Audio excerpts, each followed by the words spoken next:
President Trump will be heading to Asia for a high-stakes series of meetings beginning next week, including a critical sit-down with Chinese President Xi Jinping, as trade tensions continue to escalate with the CCP.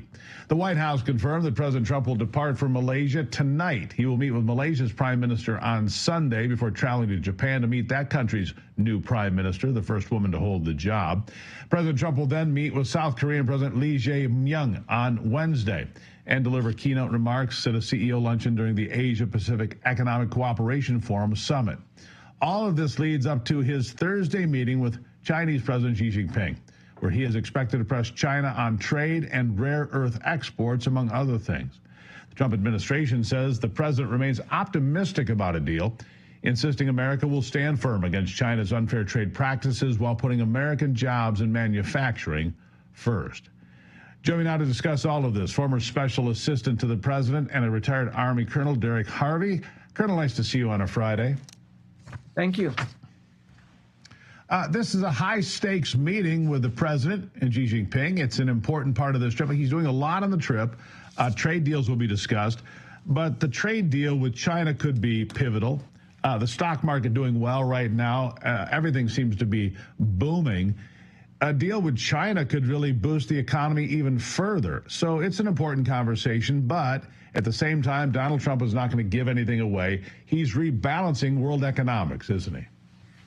He is, and the president clearly understands that the relationship with China is critical. It's critical for the economic viability and future of the American economy.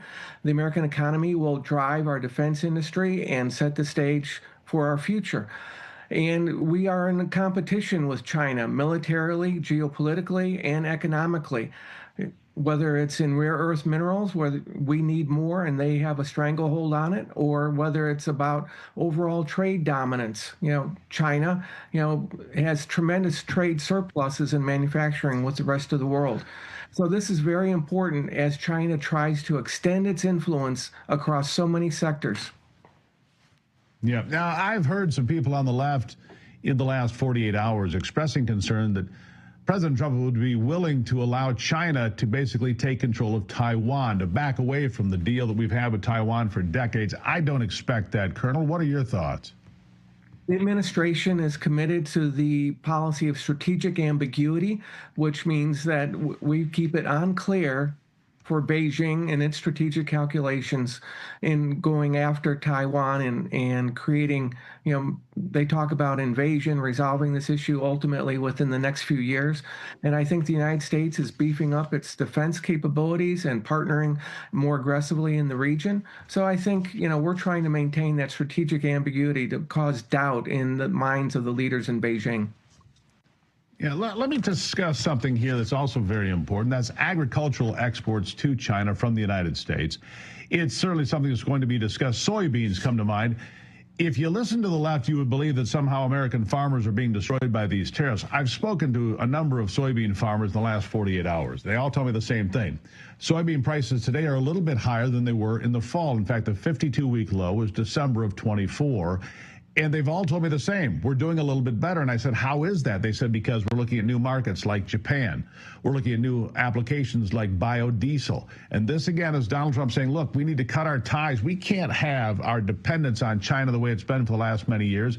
And it's a step in the right direction. And by the way, these farmers support what he's doing. What do you say? Well, I think decoupling from China is an important longer-term goal. So we relieve ourselves of dependence upon China in a number of sectors, whether it's strategic minerals or pharmaceuticals or necessarily as a market. But China's been very precise in targeting constituencies that support the president, and that's why they have gone after agricultural products and put restrictions in place, because they think it's going to hurt political support for the president. At this point in time, I don't see it. I don't think you see it, and I think this is a goal to get some relief, though, so we do have more demand for soybeans, which will then raise prices, that the farmer gets. And at the end of the day, the farmers are an important element, for our national security. And let's talk about China's influence here in the Western Hemisphere. because all of this has to be on the table. China has inroads into places like Venezuela, clearly, Argentina, Colombia, elsewhere in Central and South America. And one of the things we've seen the president do here recently is turn these drug boats into boat PQs. He's just destroying them. Did it again last night. Another drug-running boat vaporized, meaning that poison does not arrive on American shores. It has been my position for a long time that the drugs that originate in China, the components that originate there that are then combined into lethal drugs in Central and South America and delivered to our shores, killing 100,000 Americans or more a year, 1 million or more over the last few years.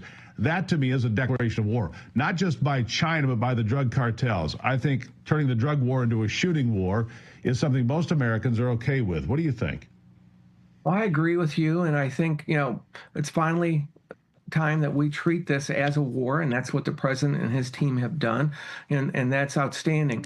China understands who is providing the components and the base chemicals. They know which companies are shipping them. They have good insight as to where they're going, and so they have acquiescence to that, and they're profiting from it. And most of this, I think, at this point in time is going to Mexico, and that's going to be the next objective is dealing with the situation in Mexico, which is critical if we're going to achieve the goals that we've set out for ourselves. Yeah, here's something else about Venezuela. They provide a fair amount of oil to the Chinese Communist Party. I wonder what would happen, Colonel, if for some reason that oil distribution was disrupted by the United States. I mean, look, we hold some cards here, a lot of them.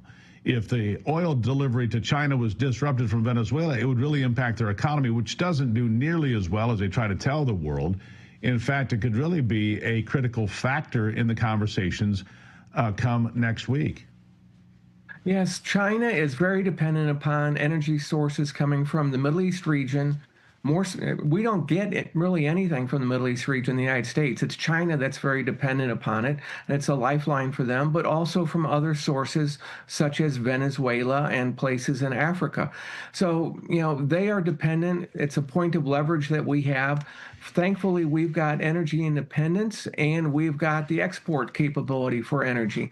So, it's a really important lever, and I think China could be, suffering from secondary sanctions if the president does decide to impose those types of energy secondary sanctions because of their relationship and support to Russia in the Ukrainian war. Yeah, and I want to stay with this part of the conversation because it's incredibly important. Donald Trump has been a peace president. He has had the relentless pursuit of peace all over the globe, in Africa, in Asia, of course, in Gaza, trying to get a peace deal in Ukraine, unsuccessful so far, but still trying. And that brings me to Venezuela's threats to Guyana. Guyana is a small country. It has found a tremendous amount of oil. ExxonMobil is there, an American corporation, of course, with a tremendous amount of resources that have been discovered there. And Venezuela is basically saber rattling.